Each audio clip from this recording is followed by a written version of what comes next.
జూదగాడు. చేతిలో డబ్బు లేదు, దేహంలో ఆరోగ్యం లేదు. అయినను దేవుడు అతనిని వెళ్ళమని ప్రేరేపించుచున్నాడు. తాను ఇంగ్లాండ్లో పడుచువాడిగా ఉన్నప్పుడు తనకు రాబోయే కీర్తిని, ఉన్నత ఉద్యోగమును పోగొట్టుకున్నాడు. చైనా దేశంలో పిత్రార్జితమైన ఆస్తిని, ఇండియాలో తన ఆరోగ్యాన్ని పోగొట్టుకున్నాడు. ఇప్పుడు తన ప్రాణమును కూడా పోగొట్టుకున్నటకు సంసిద్ధుడైనాడు. జూదగాని వలె సర్వమును దేవుని కొరకై ఒడ్డుచున్నాడు. విశ్వాసము ద్వారా అబ్రహాము, మోషే మొదలగు దైవజనులు గొప్ప ఘనకార్యములను జరిగించిన రీతిని స్టడ్ కూడా క్రీస్తునందలి విశ్వాసము ద్వారా మహాసాహస కార్యమునకు ఉద్యుక్తుడైనాడు. క్రీస్తు కొరకు తన జీవితంను ఒడ్డిన మనుషులను బోలి ప్రాణమునకు తెగించి బయలుదేరుచున్నాడు. నేను ఆఫ్రికాకు పోయిన వెంటనే చనిపోయినను నా సమాధి నా వెనక వచ్చు యువకులకు ఒక మెట్టు కాగలదని స్టడ్ పలికేవాడు. ఆఫ్రికాకు వెళ్ళుటకు ముందు అనేక చోట్ల ప్రసంగించెను. లివర్పూర్ పట్టణంలో ప్రసంగించిన తరువాత ఈయన ఇంతకు ముందు ఎన్నడూ ఎరుగనివాడు ఒకడు వచ్చి ఈయన చేత 10 పౌండ్లు పెట్టెను. పోర్ట్ స్టేడ్ వరకు టికెట్ తీసుకున్నాడు. ఇంకను కొన్ని వేల మైళ్ళ వెళ్ళవలసి ఉంది. దేవుడు ఆశ్చర్యకరముగా సహాయము పంపెను. ఎడబాటు. స్టడ్ ఆఫ్రికాకు వెళ్ళడానికి సంసిద్ధుడయ్యాడు. స్టడ్ సతికి మాత్రము ఆఫ్రికా ఖండానికి పోవడానికి మనసు లేకుండెను. ఆమె స్టడ్ని వెంబడించడానికి ఇష్టపడలేదు. సాహస కార్యాలు చేసే వయస్సు దాటిపోయింది. ఆరోగ్యం క్షీణించిపోయింది. భార్య తన వెంట రావడానికి నిరాకరించింది. అయినను స్టడ్ ఒంటరిగా ఆఫ్రికా అడవులలో చొరబడ్డానికి సాహసించెను. క్రీస్తు శకము 1910 సంవత్సరము డిసెంబర్ 15వ తేదీన లివర్పూర్ నుండి బయలుదేరెను. ఆనాటి రాత్రి దేవుడిట్లు చెప్పెను, ఇప్పుడు నీవు వెళ్ళుట ఆఫ్రికాకు మాత్రము కాదు సుమి, సువార్త ప్రకటించబడిని సర్వ ప్రపంచం కొరకును నీవు పోవుచున్నావు. మానవ జ్ఞానమునకు ఈ వాగ్దానము హాస్యాస్పదముగా కనిపించును. కానీ క్రీస్తునందలి విశ్వాసము అసాధ్యమైన పరిస్థితులను చూచి పరిహాసము చేయును కదా. చార్లెస్ స్టడ్ ఆఫ్రికాకు వెళ్లిన కొంతకాలమునకు ఆయన మార్గంను అనుసరించి ప్రపంచ సువార్త సేవా దండయాత్ర అనే సమాజము తరపున మిషనరీలు ఆఫ్రికా ఖండమందలి ఇతర భాగములకును దక్షిణ అమెరికా, ఆసియాలకును బయలుదేరారు. భార్యకు రాసిన ఉత్తరములు. ఆఫ్రికాలో సూడాన్ ప్రాంతాన్ని చేరిన తరువాత భార్యను ధైర్యపరచుటకును, ఆదరించుటకును, ఉత్సాహపూరితురాలిగా చేయుటకును స్టడ్ రాసిన కొన్ని ఉత్తరాలను క్లుప్తంగా చూస్తాము.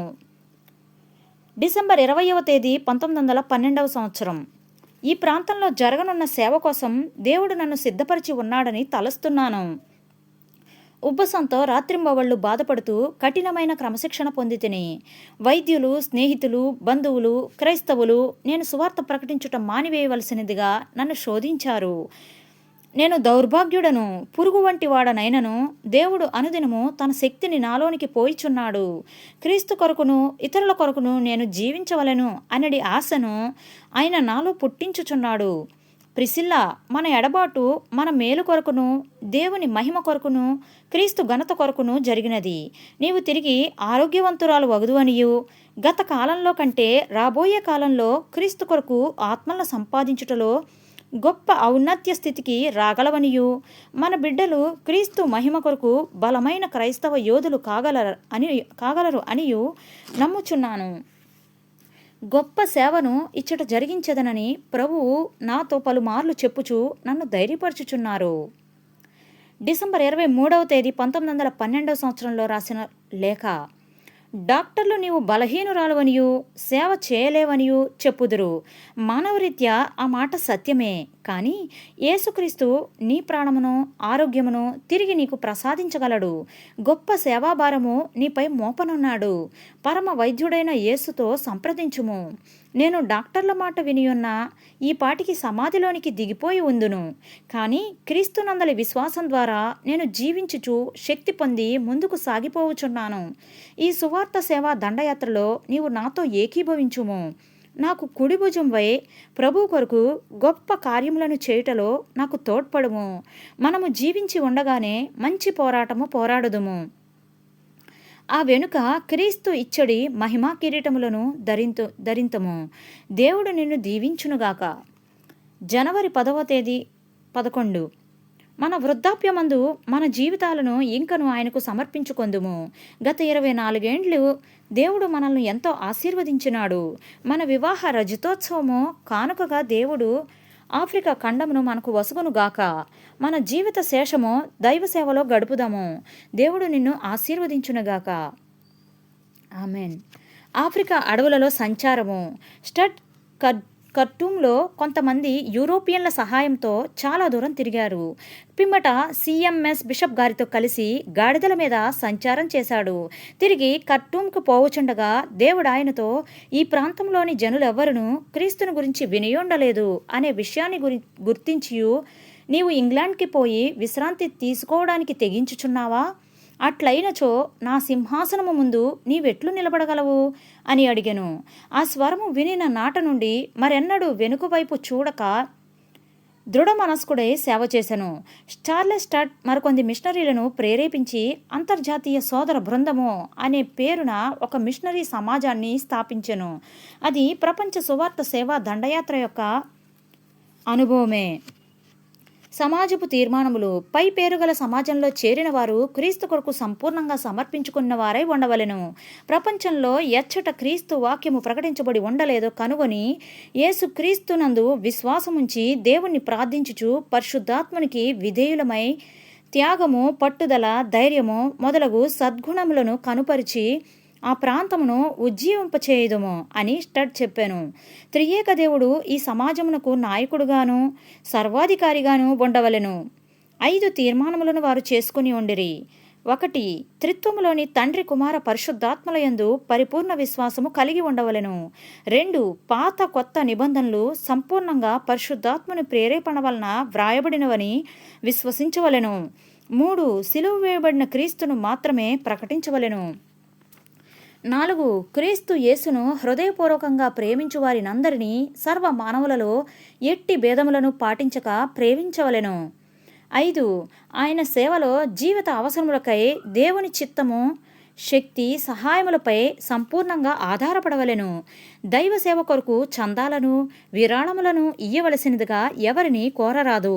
ఆయన రాజ్యమును, నీతిని మొదట వెతికినచో క్రీస్తు సమస్తమును సమృద్ధిగా అనుగ్రహించును. సువార్తికుడు. మిషనరీ సమాజమునకు స్టడ్ ఈ కింది వర్తమానమును ఇచ్చెను. సువార్తికుడు దైవజనుడై ఉండవలనే గాని మన స్వభావమునకు దాసుడై ఉండరాదు. అతడు ఏ సమాజము వద్దనైనను జీతబత్తములను తీసుకొని సేవకుడు కాడు. అతడు యేసు క్రీస్తుకే దాసుడు. ఏలయనగా క్రీస్తుతో ఇతడెన్నడో ఒడంబడిక చేసుకొనెను. కాగా యేసుక్రీస్తును తప్ప మరి ఒక యజమానుని అతడు ఎరుగడు. దేవుడు తన ప్రతి అవసరమును తీర్చును అనే విషయమును గురించి అతడెన్నడును సందేహించడు. అతడు తన చెక్ పుస్తకములను ఎల్లవేళలా తనతో తీసుకొని పోవలెను. చెక్స్ చెల్లనేరవు అనే భయము అతనికి లేదు. నీతి పోరాటములో తన ప్రాణమును కోల్పోవుటయు సంభవించినచో అది క్రీస్తు మహిమార్థమై జరిగిననియు, దేవుడు అట్టి కార్యము ద్వారా తన్ను గనపరిచి ముందుగానే నిత్య నివాసమును చేర్చుననియు తలంచును. తన జీవిత అవసరములకై దేవుని తట్టు చూచిన రీతిగానే దైవ నడిపింపు కొరకు ఎదురుచూచి దేవుని చిత్తమునకు లోబడును. మనము ఒకరికొరకు ఒకరము కనిపెట్టుచు చాలా కాలము వ్యర్థపుచ్చితిమి. కనిపెట్టవలసిన సమయం ముగిసినది, దేవుని సమయము ఆసన్నమైనది. కాగా ఆయన పరిశుద్ధ నామమున మనమందరము లేచి సౌవార్తిక సమరము సాగించుదుము. పరలోకమందున్న దేవుడు మన పక్షమున పోరాడును. ఇసుకపై కాక క్రీస్తు వాక్యము అనడి మూలరాయిపై సంగమును కట్టుదుము. అపవాది కోటగోడలు మనలను అడ్డుపరచజాలవు. ప్రపంచం ఎదుటను నిద్రించుచు సందేహించుచు నులివెచ్చని స్థితిలో ఉన్న క్రైస్తవ లోకము ఎదుటను మనము దేవుని యందు నమ్మిక ఉంచి ఆయన కొరకు సమస్తమును సమర్పించుదుము. మన హృదయములలో ఆనందము నిండుకొని ఉండగా ఉత్సాహముతో పాడుతూ దేవుని కొరకే జీవించి ఆయన కొరకే చనిపోవుదము. మానవుని యందు నమ్మిక ఉంచి జీవించి ఉండుట కంటే దేవుని యందు నమ్మిక ఉంచి త్వరగా చనిపోవుట మనకు 1000 రెట్లు మేలు. మనము ఈ స్థితికి వచ్చిన నాడు మన పోరాటంలో జయమును సాధించిన వార మగుదుము. మహిమాయుతమైన యుద్ధము ముగియును. అప్పుడే దేవుని పరిశుద్ధతకు సమానమైన పరిశుద్ధతను ధరించుకొనగలము.